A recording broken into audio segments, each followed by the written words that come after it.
The great fast food strike of 2013 continued today, with workers walking away from the cash registers and burger grills and friolators to picket for a livable wage. They are asking for $15 an hour, twice what they typically earn.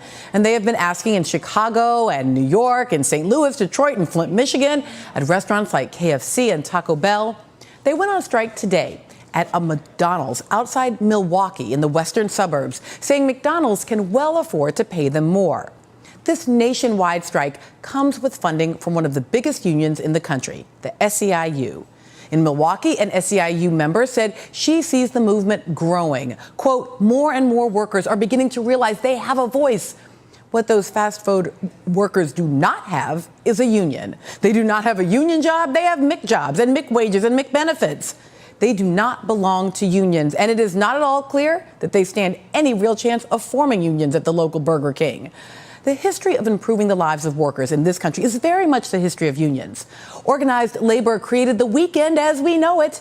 Unions fought for laws against child labor in this country, and back when no one had health insurance or maternity leave, unions negotiated for those benefits. And the benefits became the standard for everyone. Union membership in this country has been falling over the last half century. That is the red line here, see, falling.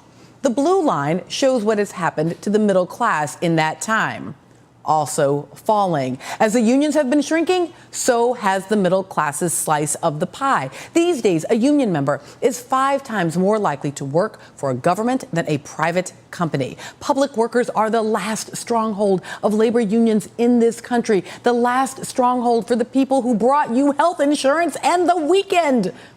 But that stronghold is not looking at all strong. In February 2011, Republican Governor Scott Walker called for the stripping of union rights from public workers. It was one of the first moves he made as governor of Wisconsin.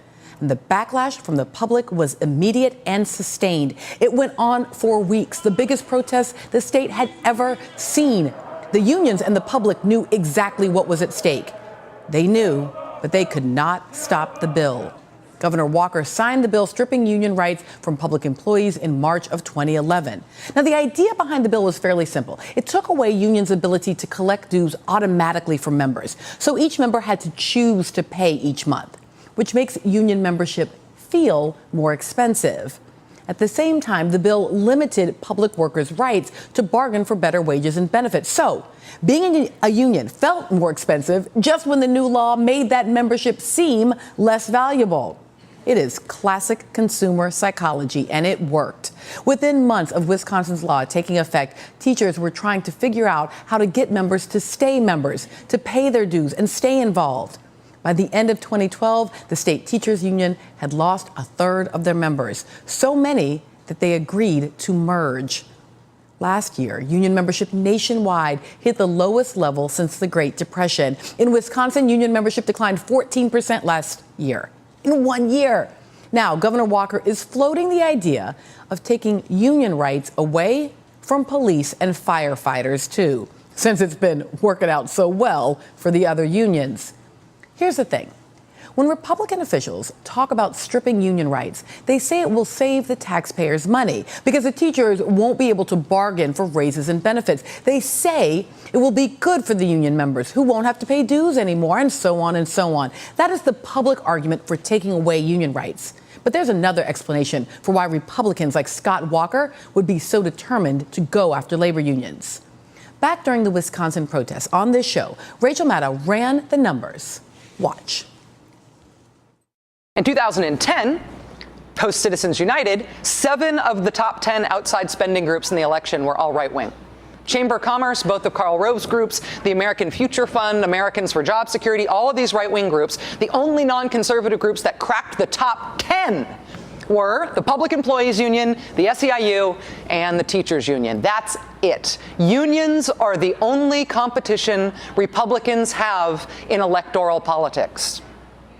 Post-Citizens United, conservatives look at this and they smell blood. I mean, compare this to 2008. They have knocked the unions down to 6th and 7th place. Without unions, essentially all of the big money in politics would be right-wing money. All of it. That is not hyperbole. All of it. Unions are the only players. They are the only fish of any size on the liberal side. And, you know, it is nice to think, well, you know, I have this really awesome PTA group, bake sales. I've got a meet up, drinking liberally, book club, honk for peace thing that I do on Wednesdays. We could probably raise some money. It is true that those are good things. It does all matter, but nothing matters as much as this. I realize it is not romantic sounding, but this is really how it works in politics. This decides who wins elections and who loses them. And if Republicans can use public policy to destroy their only competition for big political money, if they can use public policy to destroy the only major institutions that help Democratic causes at election time, then Republicans can run the table. All right, you got it?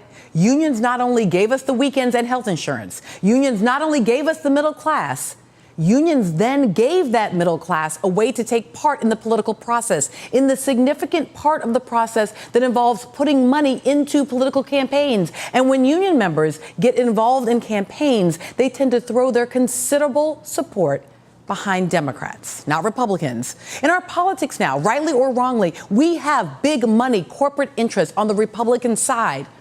And their only competition comes from unions. So Republicans try to take away the unions. They try to make it so they can run the table.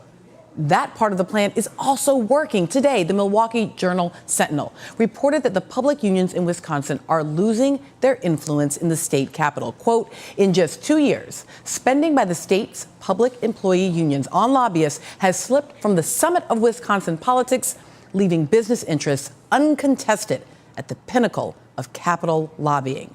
The state's largest teachers union used to be the leading presence in the state house for educators in Wisconsin. Now they have gone from seven-figure spending on lobbying to relative peanuts. Their spokesperson says they are trying to make do without paid lobbying. The top 5 lobbying groups in Wisconsin now are mostly business types like hospitals and manufacturers. The folks lobbying for teachers and janitors and snowplow drivers are all but gone. This is a huge shift in our politics, and it may be a lasting one. We cannot know if Republicans in Wisconsin were motivated to strip union rights in order to achieve this end. But it's hard to imagine they regret how it has turned out.